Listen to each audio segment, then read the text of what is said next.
और कांग्रेस अध्यक्ष सोनिया गांधी की अगुवाई में शुक्रवार को विपक्षी दलों की वीडियो कॉन्फ्रेंसिंग के माध्यम से बैठक हुई। झारखंड के सीएम हेमंत सोरेन भी बैठक में शामिल हुए। इस बैठक में कोरोना वायरस महामारी के बीच प्रवासी श्रमिकों की स्थिति और मौजूदा संकट से निपटने के लिए सरकार की ओर उठाए गए कदमों और आर्थिक पैकेज पर मुख्य रूप से चर्चा की गई।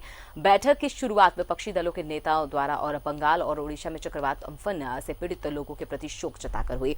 सोनिया गांधी ने कहा है कि भारत में कोरोना वायरस का पहला मामला सामने आने से पहले ही देश की अर्थव्यवस्था संकट में थी। नोटबंदी और त्रुटिपूर्ण जीएसटी इसके प्रमुख कारण है। आर्थिक गिरावट 2017-18 में शुरू हुई। 7 तिमाही तक अर्थव्यवस्था लगातार गिरना सामान्य नहीं था, फिर भी सरकार गलत नीतियों के साथ आगे बढ़ रही है।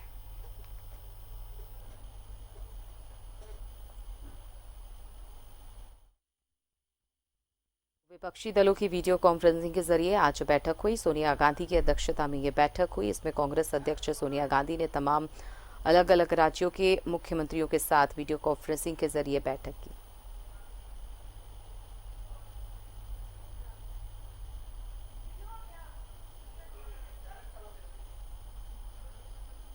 तो कोरोना संकट को लेकर और विपक्षी दलों के साथ वीडियो कॉन्फ्रेंसिंग के जरिए बैठक हुई है।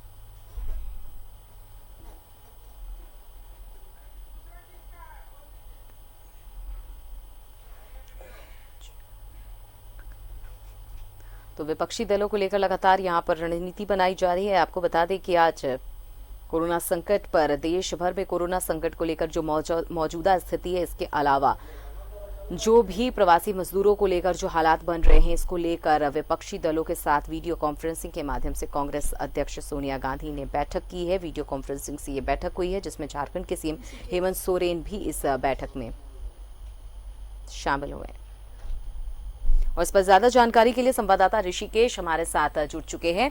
ऋषिकेश, आज ये बैठक हुई, ये काफी लंबी बैठक रही कि इस बैठक में कहा जा रहा था कि प्रवासी मजदूर हो या फिर आर्थिक पैकेज की बात हो या फिर कोरोना संकट के मौजूदा हालात, उसको लेकर बात हो रही है। इसके अलावा और क्या मुख्य बिंदुओं पर बात हुई?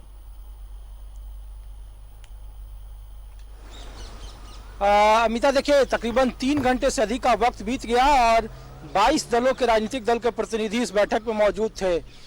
जो संबोधन था, चाहे वो सोनिया गांधी हो, राहुल गांधी हो या फिर अन्य दलों के जो बड़े नेता हैं, हेमंत सोरेन ने जब बात की, जो राहुल गांधी और सोनिया गांधी दोनों के संबोधन में मूलतः एक ही बात थी कि वो श्रमिक मजदूरों की समस्या हो या एपिडेमिक, जो महामारी का दौर है, उसमें जिस तरीके से सरकार ने कोशिश की है, खास करके लॉकडाउन में 4 घंटे का वक्त दिया था अब सरकार ने लोगों की तैयारी करने को लेकर के, और जितने भी विपक्षी दल के नेता थे, सब लोगों ने कहा कि श्रमिकों के पलायन को और श्रमिकों के घर वापसी को लेकर उनके प्रशासन के हाथ पांव फूले हैं और उसमें केंद्र सरकार की बड़ी लापरवाही रही है।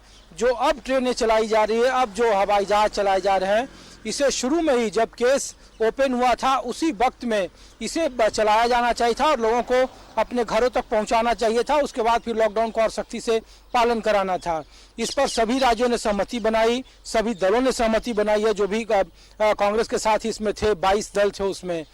दूसरा जो सबसे अहम बात कहा गया कि जानबूझकर गैर बीजेपी जो राज्य हैं, शासित राज्य हैं, उनके खिलाफ सरकार भेदभाव का आरोप लगा रही है।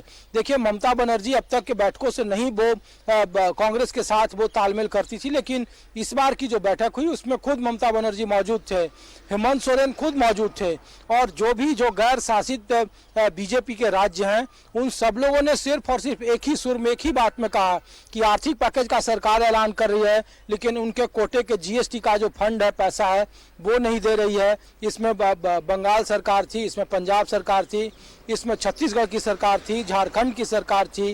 दूसरा कहा गया कि हम लोगों ने लगातार मांगे की केंद्र सरकार से कि आप हमको पीपीई किट मुहैया कराएं, सैनिटाइजर दीजिए, खास करके विशेष पैकेज के लिए कहा, लेकिन बावजूद इसके तैयार नहीं हुई केंद्र सरकार। इसको लेकर के काफ़ी ज़्यादा आदान प्रदान हुआ। झारखंड के मुख्यमंत्री ने और अपनी आपदाएं बताई। उन्होंने बताया कि कैसे 165 ट्रेन उन्होंने मांगा था और महज 90 के आसपास मिला, और उसके बाद देखिए कैसे बीजेपी का जो शासन तंत्र है वो झूठ का पुलिंदा, झूठ का प्रचार बना रहा है। उनके रेल मंत्री तक झूठ बोल रहे हैं। उन्होंने कहा आज के बैठक में कि देखिए, हमने गृह मंत्री को चिट्ठी लिखा कि आप हमें परमिशन दीजिए, हम चार्टर्ड प्लेन से अपने श्रमिकों को लाएंगे। साउथ के बहुत सारे ऐसे राज्य हैं, जो खास करके आंध्रा, तिरुपति हो, तमिलनाडु हो, केरला हो, यहाँ अभी बहुत सारे लोग फंसे हुए हैं और वो सरकार उन्हें लाना चाहती है, लेकिन सरकार, जो केंद्र सरकार है, उसे परमिट नहीं दे रही है।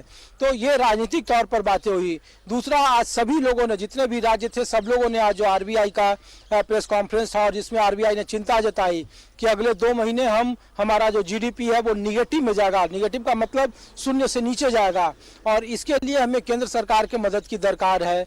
सब जितने भी शासित है, खास करके देखिए कि उद्धव ठाकरे जो शिवसेना है, उन्होंने कहा कि किस तरीके से सरकार मामले को अटका रही है। एमएलसी का एक महत्व चुनाव था, उसे काफ़ी मान मशक्कत के बाद उसे अप्रूव किया गया। जब सब चीज़ें, खास करके जब देखिए कि 25 तारीख से, कल से हवाई सेवा शुरू होने की बात हो रही है, कहा जा रहा है कि बाहर तक आप सैनिटाइज में रहेंगे, सोशल डिस्टेंसिंग का पालन करेंगे, लेकिन हवाई जहाज में जैसे ही घुसेंगे वहाँ सोशल डिस्टेंसिंग समाप्त हो जाएगी। रेलवे का कमोबेश यही हाल है। तो सब दलों ने एक साथ कहा कि बीजेपी की सरकार या बीजेपी शासित राज्यों के साथ केंद्र अलग व्यवहार कर रहा है और जो बीजेपी जहां शासित नहीं है वहां पे केंद्र अलग व्यवहार कर रहा है। जबकि परफॉर्मेंस के लिहाज से कहा जाए तो सब लोगों ने, पंजाब की सरकार ने कहा, राजस्थान की सरकार ने कहा, छत्तीसगढ़ की सरकार ने कहा, झारखंड के मुख्यमंत्री हेमंत सोरेन ने कहा कि देखिए, इन पीढ़ी हमारे यहाँ कितना बड़ा जगह था, बावजूद हमने इसे कोरोना से कैसे मुक्त किया, कैसे सबसे ज़्यादा लोग ठीक हुए हैं, हमारे यहाँ 3 मौतें हुई हैं कोरोना से। तो ये सब डाटा दिया गया, लेकिन दोनों ही राहुल गांधी और सोनिया गांधी की तरफ से कहा गया कि हम लोगों को मिलजुल कर एकजुट रहना है और जब संसद में ये बातें उठेगी तो वहाँ भी हमें अपनी आपसी ताकत का प्रदर्शन करना है। चूंकि कुछ राज्यों में चुनाव है जिसमें ममता बनर्जी काफ़ी मुखर थी और उन्होंने कांग्रेस के राष्ट्रीय अध्यक्ष को कहा कि आप आगे बढ़िए, कांग्रेस नेतृत्व करे राष्ट्रीय स्तर पर, जितने भी विपक्षी पार्टी हैं वो उनके साथ खड़ी होंगी, क्योंकि ये मौका है, देश सबका है, मानवता के लिए सबको लड़ रहे हैं, लेकिन ये पक्षपात का रवैया ठीक नहीं है। 83 दिन के बाद आज प्रधानमंत्री उड़ीसा और पश्चिम बंगाल के दौरे पर गए हैं। उसको लेकर बंगाल की मुख्यमंत्री ने काफ़ी खिंचाई की, काफ़ी शिकायत की, काफ़ी उल्हाना दिया कि कैसे परेशान किया जा रहा है, कैसे वहाँ कोरोना के किट उपलब्ध नहीं कराए जा रहे हैं, कैसे टेस्टिंग को लेकर के अलग अलग जगहों पर बदनाम किया जा रहा है। उनका पूरा एयरपोर्ट तबाह है, लेकिन उन्हें अभी तक कुछ नहीं मिला है। ऐसे बहुत सारे आरोप हैं। अब से थोड़ी देर के बाद संयुक्त बयान जारी होगा सभी राजनीतिक दलों की तरफ से। लगभग ये बैठक खत्म हो गई है सोनिया गांधी की अगुवाई वाली, और कभी भी प्रेस कॉन्फ्रेंस का आयोजन किया जाएगा और उसमें संयुक्त बयान पढ़ा जाएगा। चलिए, तमाम जानकारी के लिए बहुत बहुत शुक्रिया ऋषिकेश। तो आज विपक्षी दलों के साथ वीडियो कॉन्फ्रेंसिंग के जरिए सोनिया गांधी ने आज बैठक की है और तमाम राज्यों के जो भी विपक्षी दल है उन्होंने अपने अपने राज्यों की जो स्थिति है उससे अवगत कराया है। झारखंड के सीएम हेमंत सोरेन ने भी इस दौरान तमाम जो समस्याएं हैं उससे रूबरू कराया है।